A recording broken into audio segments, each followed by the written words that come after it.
नमस्कार दोस्तों, एक बार फिर से आप सभी का स्वागत है एजुकेशन फॉर यू में। मेरा नाम है आशीष चौरसिया। क्या दोस्तों सिलेबस बदल जाएगा? यहाँ देखिए सिलेबस बदल जाएगा। क्या 101% ऐसा है कि पेपर 2 का सिलेबस बदल जाएगा सीटेट 2025 में?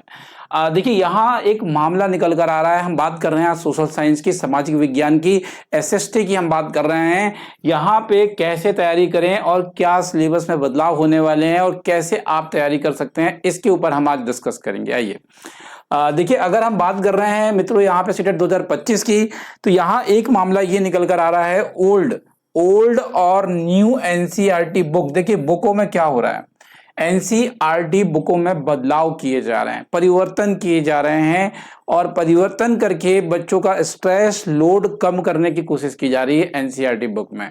एनसीईआरटी बुक में ऐसा कोई बहुत बड़ा बदलाव लेके नहीं आ रहे हैं इन लोग की पूरी एनसीईआरटी बदल गई है, सारे चैप्टर चेंज हो गए हैं, क्वेश्चन आंसर चेंज हो गए हैं। तो ऐसा कुछ नहीं है। मैं आपको पूरी चीजें बताऊंगा और एक एक चीजें बताऊंगा कि कितना अहम हो जाता है एनसीईआरटी का बदलना या कितना अहम नहीं होगा और किस तरीके से आपकी तैयारी जो पिछली कर सके हैं तो वो काम आएगी या बेकार हो जाएगी, उसके बारे में बात करेंगे। देखिए क्या होता है पेपर 2 में जब हम बात करते हैं सामाजिक विज्ञान की, तो भैया ये 60 नंबर का पूछा जाता है। कितने नंबर का पूछा जाता है?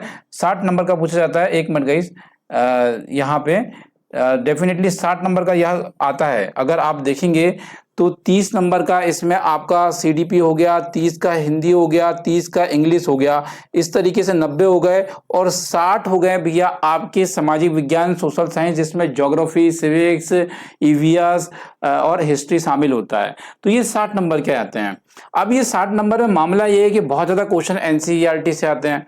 अब एनसीईआरटी बदल गई है, एनसीईआरटी चेंज हो रही है, परिवर्तन हो रहा है, तो ऐसे में बच्चों के मन में एक डाउट आ रहा है कि क्या हमारा सिलेबस बदल जाएगा। तो देखिए यहाँ पे अगर आप सामाजिक विज्ञान की तैयारी कर रहे हैं तो एनसीईआरटी पढ़नी आपको बेहद जरूरी है। कहां से कहां तक पढ़ोगे इसके ऊपर बात कर लेते हैं। मैं तो कहूंगा भैया छठी क्लास से स्टार्ट करो, 12 तक पढ़ो, ठीक है। पर 12 तक पढ़ना, बहुत सारे बच्चे ऐसे होते हैं जिनके बस की बात नहीं है, तो भैया उनके लिए हमने एक एनसीईआरटी नोट्स बनाया था जो बहुत ही नॉमिनल प्राइस में, वन लाइनर में आपको हमारे ऐप एजुकेशन फॉर यू में दिया हुआ है। आप एजुकेशन फॉर यू का ऐप लिंक डिस्क्रिप्शन बॉक्स से डाउनलोड कर सकते हैं और वो प्राप्त कर सकते हैं, या आप यहाँ पे सर्च भी कर सकते हैं या प्ले स्टोर में जाके। तो ऐसे बच्चे जो नहीं करना चाहते हैं वो कम से कम 9वीं 10वीं की अवश्य पढ़ें। देखिए अगर मैं कहूँ कि पहले छठी पढ़ो, फिर 7वीं, फिर 8वीं, तो इससे अच्छा होगा कि पहले 10वीं पढ़ो फिर 9वीं पढ़ो। मैं आपको बता रहा हूँ बहुत फायदा मिलेगा। अगर हायर लेवल पढ़ने की आदत है, 9th 10th पढ़ोगे तो उससे बहुत सारे क्वेश्चन बनेंगे, क्योंकि 9th 10th 8 से मैक्सिमम क्वेश्चन बन जाते हैं। और फिर टाइम मिला तो 6 और वो भी पढ़ लीजिए। अगर आप हमारे नोट से पढ़ेंगे तो एक दिन में 6 पढ़ लेंगे, एक दिन में आप 7 पढ़ लेंगे, है ना, और 2-3 दिन में आप 8th का पढ़ लेंगे, 4-5 दिन में 9th का और 4-5 दिन में 10th का पढ़ लेंगे। तो इस तरीके से एनसीईआरटी आपकी खत्म हो जाएगी। मामला ये था कि सिलेबस बदल रहा है या नहीं बदल रहा है। देखिए पहला तो बात करेंगे उसके ऊपर भी कितना फर्क पड़ेगा। पहली बात ये याद करना है कि भैया हमें सामाजिक विज्ञान का करना है तो हमें एनसीईआरटी पढ़नी है 6 to 10, 6 to 12 की। अब यहाँ पे इसके साथ क्या करना है, हमें प्रीवियस ईयर क्वेश्चंस पढ़ने हैं। क्या करने हैं मित्रों? प्रीवियस ईयर क्वेश्चंस हमको यहाँ पे पढ़ने हैं। प्रीवियस ईयर क्वेश्चन का भंडार है। 24 पेपर हुए थे 2022 में, 2023 में जब ऑनलाइन पेपर हो रहे थे, 24 48 पेपर वाले पढ़ने हैं। 2021 का पेपर पढ़ लीजिएगा, बस इतना काफी है। प्रीवियस ईयर तो आपको 2 बार ऑनलाइन जो हुए उसे पढ़ना है, ठीक है। ये भी क्लियर कट हो गया। अब बात करते हैं क्या परिवर्तन हो रहे हैं ओल्ड और न्यू एनसीईआरटी में। देखिए भैया क्या हो रहा है, ऐसा माना जा रहा है कि बच्चों के ऊपर बर्डन ज्यादा हो गया है ना, सिलेबस ज्यादा हो गया है, कोर्सेज ज्यादा हो गए हैं। जैसे अभी मैंने जितनी एनसीईआरटी पढ़ ली है नई वाली, उसमें मैंने एक ही चीज पाया है। जैसे मैं मैथ्स भी पढ़ाता हूँ बच्चों को एनसीईआरटी, तो डेफिनेटली बताना चाहूंगा एनसीईआरटी में हमने एक चीज पाई है। जैसे कि मैथ्स में क्या किया है उन्होंने, बहुत ज्यादा कोई चेंजेस नहीं किए। मैथ्स में तो एक्सरसाइज रिमूव कर दी है। जैसे कि जैसे कि पहला है, सपोज करिए पहला है, सपोज करना है ना, एक्चुअल बता नहीं रहा हूं मैं। यूनिट 1 है या आपका चैप्टर 1 है, तो जो आपका चैप्टर 1 था इसमें मान लेते हैं एक्सरसाइज 1.1 थी, 1.2 था, ठीक है, 1.3 था आपका, और यहाँ देखेंगे 1.4 था, और एक ऑप्शनल भी होता था। तो इन्होंने क्या किया, जो इनको अननेसेसरी लगा, जैसे 1.4 अननेसेसरी लगा, इसको हटा दिया। क्या बचा? 1.1, 1.2, 1.3।